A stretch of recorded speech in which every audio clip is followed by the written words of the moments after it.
हम करेंगे मुद्दे की बात, लेकिन इस वक्त एक बड़ी खबर आपको जान लेना चाहिए। उत्तराखंड में कोरोना के आज सबसे ज्यादा मामले शाम आई रिपोर्ट में सामने आए हैं। 72 पॉजिटिव निकले हैं। राज्य में संक्रमितों का आंकड़ा अब 244 पहुंच चुका है। केवल नैनीताल की ही बात करें तो कोरोना के 55 नए मरीज मिले हैं, जिसके बाद स्वास्थ्य विभाग में हड़कंप मचा है। राज्य में संक्रमितों का आंकड़ा अब 244 पहुंच गया है। हमारे संवाददाता रवि कैंतुरा फोन लाइन पर जुड़ गए हैं। रवि, क्या ताजा जानकारी आपको मिल पा रही है? जी देखिए, आज तक जैसे कि हम बात कर ही रहे थे कि उत्तराखंड में मामले बढ़ते जा रहे हैं, लेकिन इस तरीके की आशंका जरूर थी। और 72 मामले जो है अभी शाम को आए हैं, 20 मामले सुबह आ गए थे, यानी कि एक दिन में 92 मामले आज कोरोना के सामने आए हैं। एक रुद्रप्रयाग जिले की भी हमने जिक्र किया था कि वो जिला ऐसा है जहाँ पर कोरोना मरीज नहीं है, लेकिन 3 मरीज अब वहाँ पर भी आ गए हैं। उत्तराखंड में कोई भी जिला, कोई भी क्षेत्र ऐसा नहीं है जहाँ पर कोरोना संक्रमित मरीज अब नहीं है। लगातार यह मामला बढ़ता जा रहा है। एक नजर अगर हम उन सैंपल्स पर डालें जो वेटिंग में है, तो उनकी तादाद भी बढ़ती जा रही है। 2500 के करीब वो सैंपल पहुंच गए हैं। ऐसे में आने वाले वक्त में ये संक्रमण और ज्यादा जो रिपोर्ट है वो और ज्यादा पॉजिटिव आने की पूरी संभावना है। और अब सरकार को, स्वास्थ्य विभाग को उन जिलों पर ज्यादा फोकस करना है जहाँ स्वास्थ्य सुविधाएं दुरुस्त नहीं है। जी बहुत बहुत शुक्रिया रवि तमाम बातचीत के लिए। तो अब पूरी तरह से फोकस रखना होगा स्वास्थ्य सुविधाएं दुरुस्त करने पर, क्योंकि मामले बढ़ते जा रहे हैं, प्रवासियों का लौटना जारी है।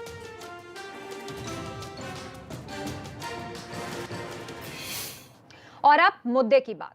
सबसे पहली तस्वीर जो हम आपके सामने रखने जा रहे हैं, उसे हम चाहते हैं कि प्रदेश के हुक्मरान जरूर देखें, क्योंकि यह बात सिर्फ इंसानियत के सवाल से जुड़ी नहीं है, बल्कि उस व्यवस्था से जुड़ी है जिसकी एक तयशुदा रकम तनख्वाह के तौर पर स्वास्थ्य सेवा से जुड़े कर्मचारियों और अधिकारियों को दी जाती है, जिनका जिम्मा है इलाज करना, बल्कि घिन या हरकत से भागना नहीं। मामला श्रावस्ती का है। बाकी बातें इस रिपोर्ट से समझिए।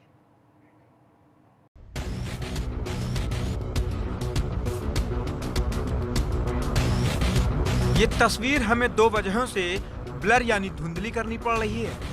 पहली तो घटना दर्दनाक है। ये शख्स जला हुआ है, जिसे उसूलों की वजह से दिखाना ठीक नहीं। दूसरा, इस तस्वीर को धुंधला ना किया जाए तो समूची व्यवस्था नंगी हो जाएगी। वैसे थोड़ा बहुत तो आपको नंगी दिख रही होगी। सामने खड़ा ये शख्स मरीज का भाई है। जी हाँ, भाई, जिसके दिल में अपने भाई के लिए मोहब्बत है, सम्मान है और उसकी जिंदगी की फिक्र है। इसी को ढाल बनाकर श्रावस्ती के मल्हीपुर सीएचसी के कर्मचारियों ने उसके हाथ में इलाज के सामान थमा दिए और खुद दूर खड़े होकर उसे तौर तरीके समझाते रहे।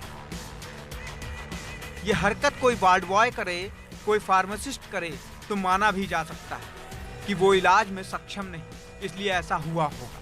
लेकिन कोई डॉक्टर करे तो ये मान लेना होगा कि इस व्यवस्था के मायने ही खत्म हो गए हैं। इस बात को हफ्ता भर गुजरने के करीब है और इस बीच क्या क्या गुजर गया ये भी जान लीजिए। अस्पताल में ऑक्सीजन नदारद मिली, परिजनों का गुस्सा फूटा, हालात नाजुक होते गए तो उसे रेफर भी कर दिया।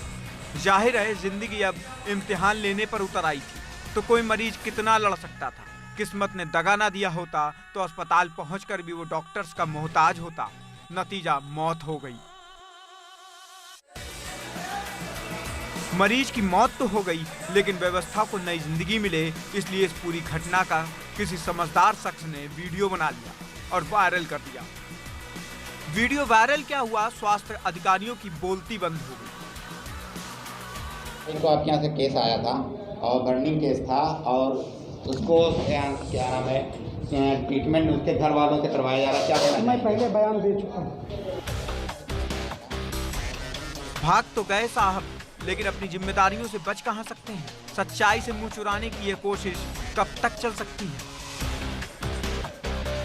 देखिए, वीडियो हमने नहीं देखा है, लेकिन जहाँ तक बर्न के केसेस का है, वो मुझे सूचना दी गई थी। मोर देन 90% बर्न था।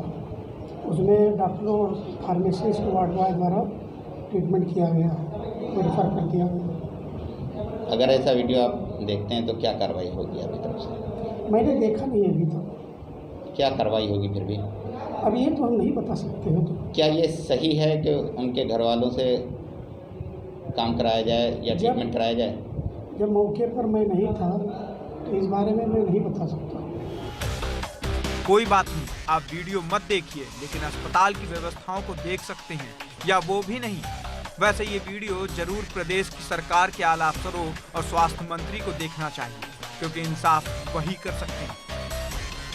एबीपी गंगा के लिए श्रावस्ती से अम्मार रिजवी की रिपोर्ट। अब बड़े अधिकारी जब सच से आंखें मूंद लें, मुंह चुराने लग जाएं, तो ये समझने में देर नहीं लगनी चाहिए कि व्यवस्था पटरी से उतर चुकी है। और इसको खोखला बनाने के लिए कोई दिमाग नहीं चाहिए, बल्कि दिमाग ही काफी होता है। यकीन ना हो तो बस्ती की इस रिपोर्ट को देखिए, जिसमें एक सेक्रेटरी 5 प्रधानों के जेल जाने की वजह बन गया है, और वजह है शौचालय घोटाला।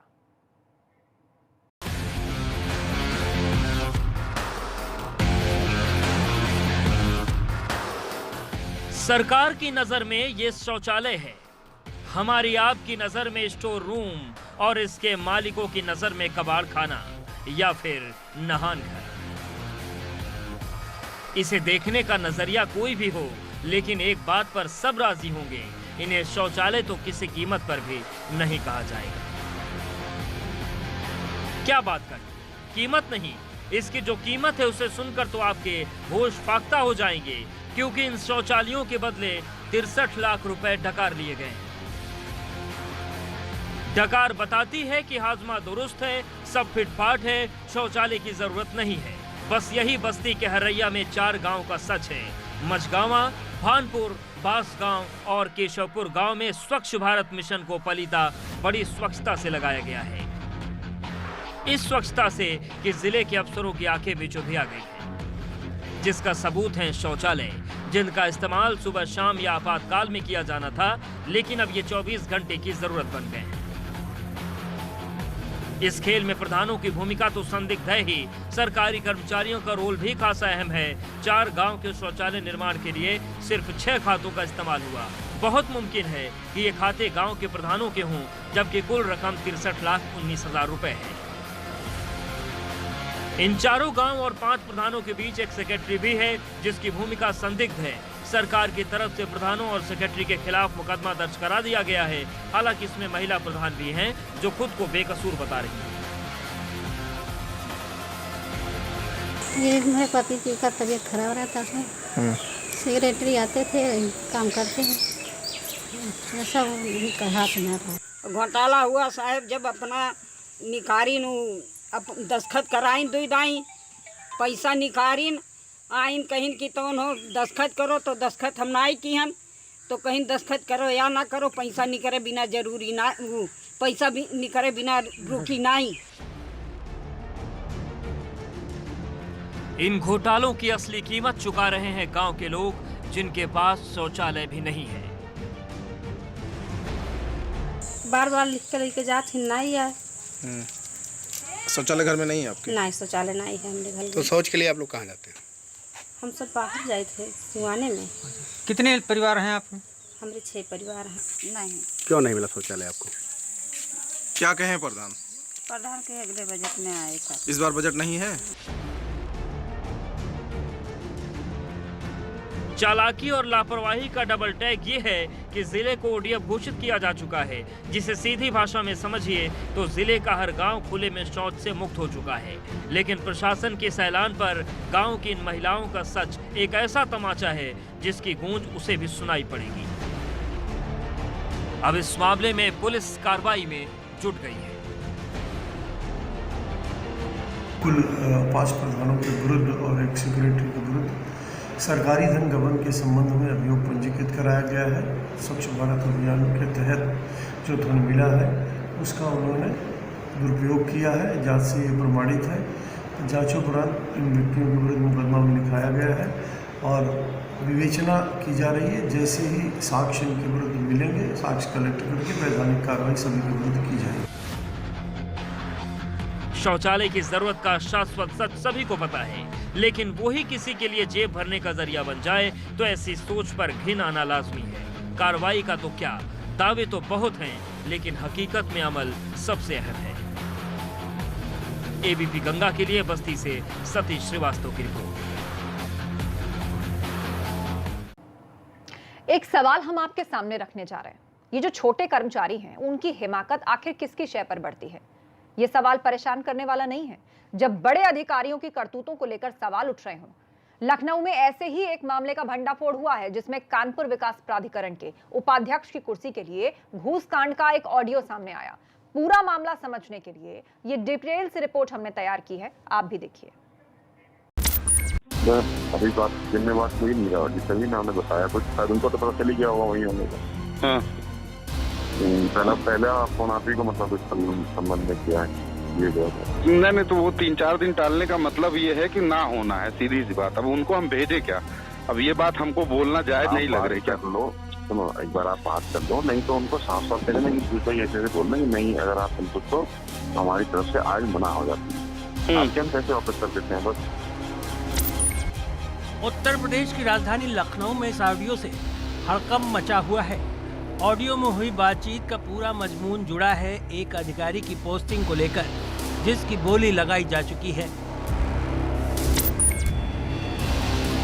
बोली भी छोटी मोटी नहीं बल्कि 1.5 करोड़ की, जैसा कि दावे में सामने आया है। इसके लिए बतौर पेशगी 15 लाख रुपए दिए जा चुके हैं। इस बातचीत में जो एक कैरेक्टर है उसका नाम पीयूष अग्रवाल है। इसे यूपी एसटीएफ ने राजधानी के विभूति खंड में गिरफ्तार कर लिया, जबकि दूसरे शख्स का नाम कमलेश बताया जा रहा है। जिस पीयूष अग्रवाल को गिरफ्तार किया गया है वो खुद को पत्रकार बताता रहा है। ये पूरा मामला जुड़ा है कानपुर विकास प्राधिकरण में उपाध्यक्ष पद की तैनाती से, जिसके लिए घूसकांड चल रहा था। लेकिन इस कांड का भंडाफोड़ इस ऑडियो के बाद हो गया। जिस आईएएस को लेकर ये पूरी बातचीत है वो आबकारी विभाग का बड़ा अधिकारी बताया जा रहा है। इस पूरी बातचीत में एक बात तो तय है कि पैसे लिए गए और पोस्टिंग न मिलने पर पैसे वापस लेने की भी बात हो रही है।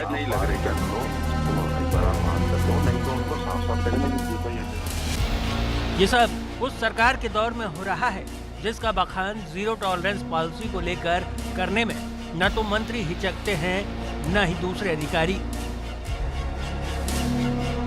उत्तर प्रदेश में मुख्यमंत्री योगी आदित्यनाथ भ्रष्टाचार के मुद्दे पर भले ही जीरो टॉलरेंस की नीति अपनाते हों, लेकिन उत्तर प्रदेश की नौकरशाही में दूसरी बार भ्रष्टाचार का बड़ा आरोप लगा है। इससे पहले आईपीएस अफसरों की पोस्टिंग में भ्रष्टाचार का बवंडर उठा, तो अब कानपुर विकास प्राधिकरण के उपाध्यक्ष की कुर्सी के लिए 1.25 करोड़ रुपए की डील का मामला सामने आया। इसी का उदाहरण मुख्यमंत्री ने कार्रवाई कर दिखाया भी है। इसमें 600 से ज्यादा सरकारी कर्मचारियों अधिकारियों पर कार्रवाई की गई भ्रष्टाचार के मामलों को लेकर। बावजूद इसके ट्रांसफर पोस्टिंग का खेल कैसे चल रहा है ये देखा जा सकता है। यही वजह है कि अब अधिकारी पर कार्रवाई की मांग अधिकारी ही करने लगे हैं। आईएएस अफसर के पोस्टिंग मामले में जहां दलाल की गिरफ्तारी अपने आप में एक अच्छी बात है, वहीं मेरा मानना है कि इस मामले में जिस आईएएस अफसर के द्वारा 15 लाख रुपए दिए गए उसका नाम तत्काल सार्वजनिक किया जाना नितांत आवश्यक है। साथ ही उस आईएएस अफसर को अविलंब निलंबित किए जाने तथा उसके विरुद्ध भी एफआईआर दर्ज किया जाना अनिवार्य प्रतीत होता है।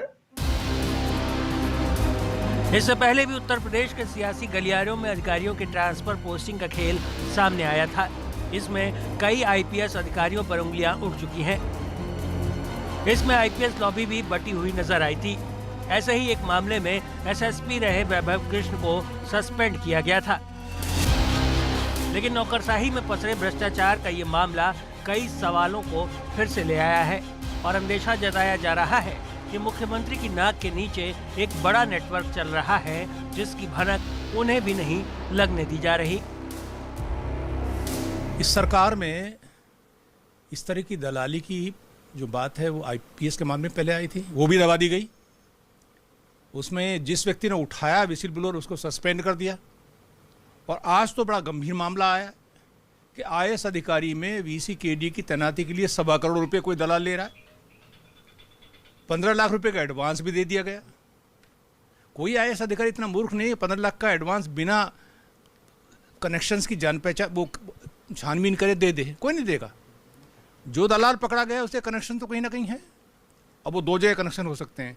IAS IPS की तैनाती कौन करता है? मुख्यमंत्री। वो या तो मुख्यमंत्री कार्यालय में हो सकते हैं या फिर बीजेपी में संगठन बहुत मजबूत है, संगठन में हो सकते हैं। इस मामले की गंभीरता को इसलिए भी समझना जरूरी है कि तमाम कार्रवाई के बावजूद ऐसे नेटवर्क चलाने वाले बिचौलिए न तो कम हो रहे हैं, न अधिकारियों की जरूरत। ऐसे में जरूरत बड़ी मछलियों के शिकार की है, न कि छोटी मछलियों के। एबीपी गंगा के लिए लखनऊ से संतोष शर्मा की रिपोर्ट।